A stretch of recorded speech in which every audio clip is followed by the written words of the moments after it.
आज जिस विषय पर बात करेंगे वो असल में कोई खबर नहीं है, लेकिन हाँ, एक सवाल जरूर है। सरकार के लिए भी सवाल है, प्रशासन के लिए भी सवाल है और आम लोगों के लिए भी सवाल है।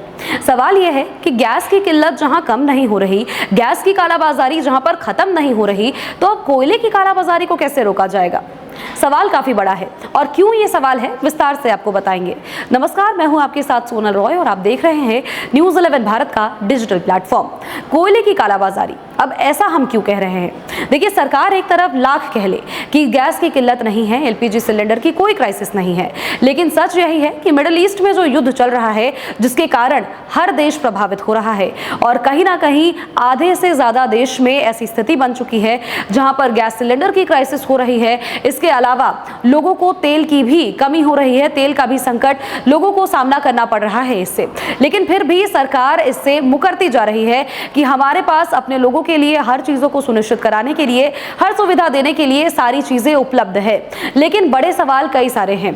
अब इन्हीं किल्लतों को देखते हुए, चूंकि लोग इस किल्लत को महसूस कर पा रहे हैं और साफ तौर पर जब ये किल्लत महसूस हो रही है, इसीलिए भी क्योंकि लोग जब लंबी लंबी लाइनों में खड़ी हो रहे हैं और गैस के लिए लंबा इंतजार करना पड़ रहा है, 25 दिन के बाद भी जब उनको अपना बुक किया हुआ सिलेंडर ठीक ढंग से सही तरीके से नहीं मिल पा रहा, तो लोगों के मन में कई तरह के सवाल हो रहे हैं कि जब क्राइसिस है ही नहीं तो फिर इतनी परेशानी क्यों झेलनी हो रही है। लेकिन इन सब चीजों के बीच अगर हम देखें तो लोगों ने अब वैकल्पिक रास्ता भी ढूंढना शुरू कर दिया है।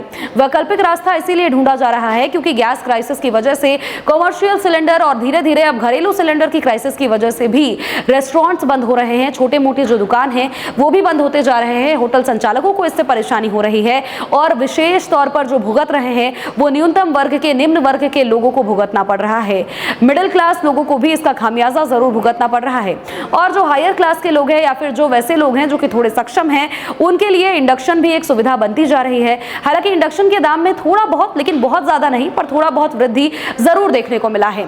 इस बीच अगर वैकल्पिक रास्ते की बात करें तो लोगों ने कोयला और लकड़ी को अपना अगला संसाधन माना है।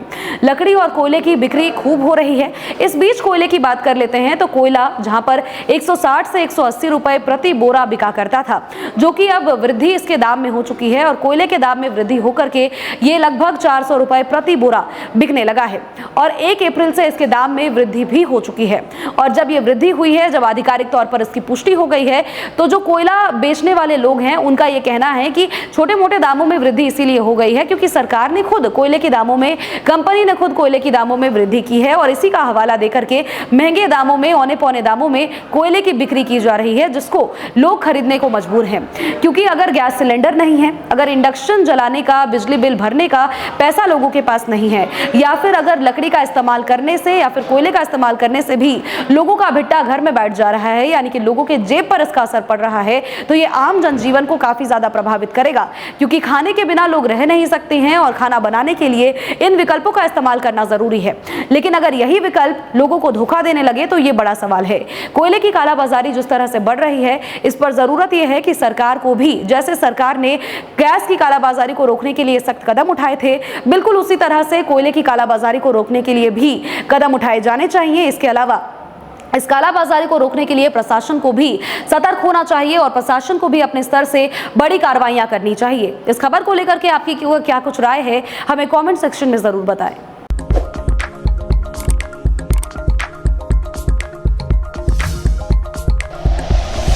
Like and share videos, subscribe करें हमारा चैनल और प्रेस करें बेल आइकॉन। न्यूज़ 11 भारत, सच है तो दिखेगा।